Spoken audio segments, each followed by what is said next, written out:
মৃত্যুর পর কিয়ামত পর্যন্ত রূহ কোথায় থাকে?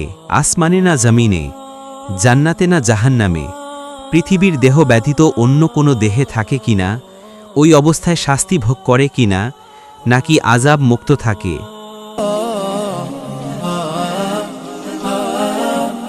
ইমাম কুরতুবী রহিমাহুল্লাহ তাজকিরাহ গ্রন্থে মৃত্যুর পর রূহের অবস্থান সম্পর্কে বিস্তারিত আলোচনা করেছেন। আবুল হাসান কাবিসির উদ্ধৃতি দিয়ে তিনি বলেন, আহলে সুন্নাত ওয়াল জামায়াতের যে বিশুদ্ধ মতবাদ হচ্ছে, মুমিন কাফের নির্বিশেষে সকলের রূহ ফেরেশতারা বহন করে উপরের দিকে নিয়ে আল্লাহ তাআলার দরবারে প্রথমে পেশ করে। আল্লাহ তাআলা ওই রূহকে জিজ্ঞাসাবাদ করেন। যদি মৃত ব্যক্তির রূহ নেককার হয়, তাহলে ফেরেশতাদেরকে বলেন, তাকে নিয়ে ঘুরিয়ে ফিরিয়ে তার জান্নাতের অবস্থান দেখাও। অতঃপর ফেরেশতারা চোখের পলকে ওই রূহকে নিয়ে জান্নাতে ভ্রমণ করেন। মৃত ব্যক্তিকে গোসল করাতে যত সময় লাগে ততটুকু সময় ভ্রমণ করেন। যখন গোসল ও কাফন পরানোর কাজ সমাধা হয়, তখন রূহ ফেরত দেয়া হয় এবং কাফন ও শরীরের মধ্যখানে রূহ অবস্থান নেয়। যখন লাশ খাটে উঠানো হয়, তখন সে মানুষের কথাবার্তা শুনতে শুরু করে। কে তাকে ভালো বলছে, কে তাকে খারাপ বলছে, তা সে শুনতে পায়। যখন জানাজার পর তাকে কবরে রাখা হয়, তখন রূহ শরীরে প্রবেশ করে, তাকে জীবিত হিসেবে বসানো হয় এবং দুই পরীক্ষাকারী ফেরেশতা তার কবরে প্রবেশ করে। আমর ইবনে দিনার রহিমাহুল্লাহ বর্ণনা করেন, যখন কোনো ব্যক্তি মৃত্যুবরণ করে, তখন তার রূহ একজন ফেরেশতার হাতে থাকে। তার রূহ পর্যবেক্ষণ করতে থাকে তাকে কিভাবে গোসল দেয়া হচ্ছে, কিভাবে কাফন পরানো হচ্ছে, কিভাবে তাকে কবরে নেওয়া হচ্ছে এবং কিভাবে তাকে কবরে বসানো হচ্ছে ইত্যাদি। মুহাদ্দিস দাউদ উপরের বর্ণনার সাথে হাদিসের অন্য অংশ যোগ করে বলেছেন, খাটের মধ্যে থাকা অবস্থায় লাশকে বলা হয়, শুনো, লোকেরা তোমার কিভাবে প্রশংসা করছে। আবু হামেদ গাজ্জালি রহিমাহুল্লাহ তার কাশফে উলুমিল আখেরাহ গ্রন্থে রেওয়ায়াত করেছেন, যখন আজরাইল ফেরেশতা নেককার লোকের রূহ কবজ করেন, তখন দুইজন উত্তম চেহারার ফেরেশতা ওই রূহ গ্রহণ করেন। তাদের গায়ে থাকে উত্তম পোশাক এবং পবিত্র সুগন্ধি। ওই ফেরেশতাদ্বয় নেককারের রূহকে বেহেশতি রুমালে আবৃত করে নেন। ওই রেশমি রুমালখানা মধুমক্ষিকার সমপরিমাণ। ওই রূহের মধ্যে আকল ও ইলম, যা সে দুনিয়াতে অর্জন করেছিল, তা তার সাথে থাকবে। সে সব কিছু দেখবে এবং বুঝবে। অতঃপর ফেরেশতারা তার রূহ নিয়ে উপরের দিকে উঠতে থাকবে। পথিমধ্যে পূর্ববর্তী মৃত লোকদের মধ্য দিয়ে সে গমন করতে থাকবে। ওই সমস্ত পূর্ববর্তী লোকদের সংখ্যা হবে বিক্ষিপ্ত পঙ্গপালের ন্যায়। এভাবে তারা প্রথম আকাশে পৌঁছাবে।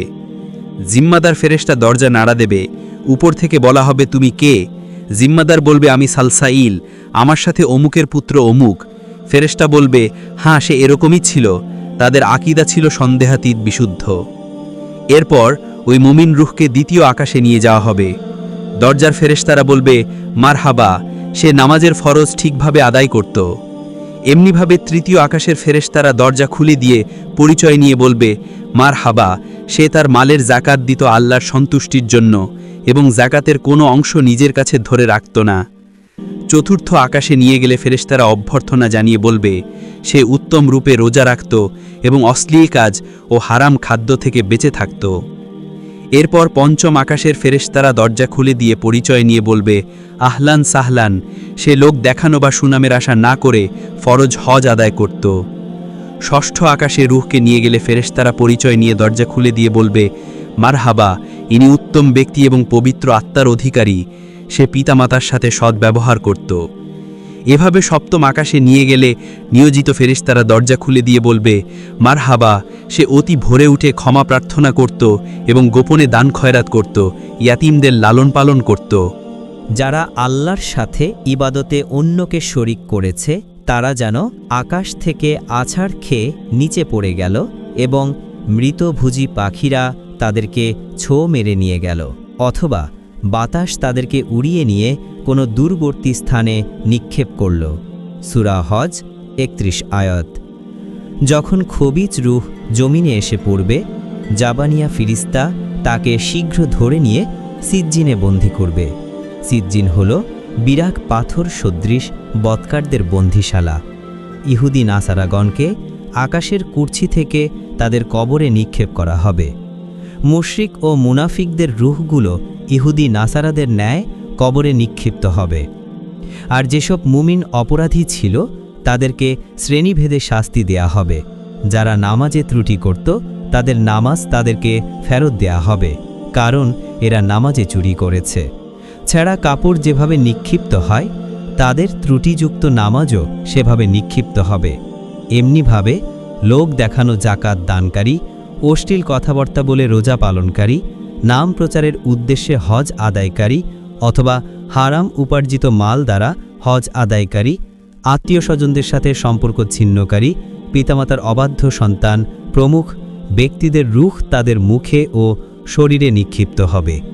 এভাবে কবরে প্রাথমিক শাস্তি ভোগ করবে। ফাইনাল শাস্তি হবে হাসরে। রূহের বিবরণ। ১. শহীদ ও মুমিনের রূহ জান্নাতে অবস্থান করবে যদি কবিরা গুনাহগার না হয়ে থাকে অথবা দেনাদার না হয়ে থাকে। ইহা হযরত আবু হুরায়রা রাদিয়াল্লাহু আনহু এবং হযরত ইবনে উমর রাদিয়াল্লাহু আনহু এর অভিমত। ২. একদল উলামার মতে জান্নাতে নয়, বরং জান্নাতের দরজার বাইরে জান্নাত সংলগ্ন স্থানে মোমেন ও শহীদগণের রূহ অবস্থান করবে। ৩. অন্য একদলের মতে মুমিনের রূহ জান্নাতে নয়, বরং কবরের আশেপাশে অবস্থান করবে। ৪. ইমাম মালিক রহমহ এর মতে রূহ মুক্ত অবস্থায় থাকবে, যেখানে ইচ্ছা যাতায়াত করবে। ৫. ইমাম আহমেদ ইবনে হাম্বালের মতে মুমিনের রূহ জান্নাতে এবং কাফেরদের রূহ জাহান্নামে থাকবে। ইমাম সাহেবের ছেলে আবদুল্লাহ তার পিতার এ মতামত লিখেছেন। ৬. আবু আবদুল্লাহ ইবনে মান্দা এবং কতিপয় সাহাবাই কেরাম ও তাবেইনদের একটি জামাত বলেছেন, মুমিনের রূহ জাবিয়াহ নামক স্থানে এবং কাফেরের রূহ হাদরামাউতের বরহুত নামক একটি কুয়ায় অবস্থান করবে। ৮. আমের ইবনে আবদুল্লাহ আবুল ইয়ামান বলেছেন, জবুর কিতাবে যে জমিনের উত্তরাধিকারী মোমেনগণকে বলা হয়েছে, সে জমিনে মোমেনগণের রূহ রাখা হবে। ওই জমিনে দুনিয়াতে মুমিনগণের অধিকারে আসবে। ৯. অন্য একদল বিশেষজ্ঞ ওলামা বলেছেন, মোমেনদের রূহ থাকবে মক্কার জমজম কূপে এবং কাফেরদের রূহ থাকবে হাদরামাউতের বরহুত নামক কূপে। ১০. হযরত সালমান ফার্সি রাদিয়াল্লাহু তাআলা এর বর্ণনা মতে জমিনের বরজখ নামক স্থানে মোমেনদের রূহ রাখা হবে এবং কাফেরদের রূহ রাখা হবে সিজ্জিনে। মোমেনগণের রূহ বরজখ থেকে যথা ইচ্ছা যাতায়াত করতে পারবে। ইমাম মালিকের মতে ৪ নংয়ের সাথে ইহার মিল রয়েছে। ১১. অন্য একদল উলামার মতে মুমিনদের রূহ থাকবে হযরত আদম আলাইহিস সালামের ডান পাশে এবং কাফেরদের রূহ থাকবে বাম পাশে। ১২. অন্য একদল হাদিস বিশারদের মতে মুমিন ও কাফের নির্বিশেষে সবার রূহ যেখান থেকে এসেছিল সেখানে চলে যাবে, অর্থাৎ রূহের প্রথম আবাসস্থল আলমে আরওয়াহে। ১৩. আবু ওমর ইবনে আব্দুল বারের মতে শহীদগণের রূহ থাকবে জান্নাতে এবং মুমিনগণের রূহ থাকবে কবরের আশেপাশে। ১৪.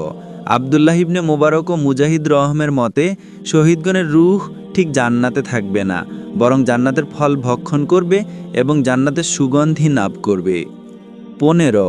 কাব আওহার রহ বলেন, মোমেনদের রূহ ইল্লিয়িন বা ঊর্ধ্বজগতে অবস্থান করবে, যা সপ্তম আকাশের মধ্যে অবস্থিত, আর কাফেরদের রূহ অবস্থান করবে সিজ্জিন নামক সপ্ততবক জমিনের নিচে। ইহে সাধারণ ধারণা। উল্লেখ্য, এই মতের পক্ষে জোরালো প্রমাণ পাওয়া যায় কোরআন মুজিদে। আল্লাহ তাআলা বলেন, কাল্লা ইন্না কিতাবাল আবরারি লাফি ইল্লিয়িন, অর্থাৎ অবশ্যই সৎলোকের আমলনামা থাকবে ইল্লিয়িনে। কোরআন ৮৩:১৮। আবার কারো কারো মতে ইল্লিয়িন শব্দটি উলুই এর বহুবচন, এর অর্থ হল ঊর্ধ্বজগৎ। সূরা তাফফিফ ১৮ আয়াত। এতে বোঝা যায় মুমিনগণের রূহ ঊর্ধ্বজগতে থাকবে। হযরত বারা ইবনে আযেব রাদিয়াল্লাহু তাআলার হাদিস থেকে জানা যায়, ইল্লিয়িন সপ্তম আকাশের আরশের নিচে একটি স্থানের নাম। এতে মোমেনগণের রূহ ও আমলনামা সংরক্ষিত থাকে। ১৫-১৬ নং মতামত প্রায় একরকম। ১৭.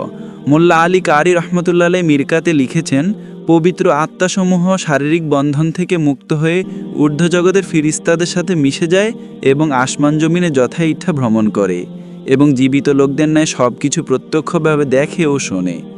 ৪ ও ১৭ নং সামঞ্জস্যপূর্ণ। এখানে ১৫ নম্বরে বর্ণিত হাদিস মতে বদকার ও কাফেরদের অবস্থান হবে সিজ্জিন।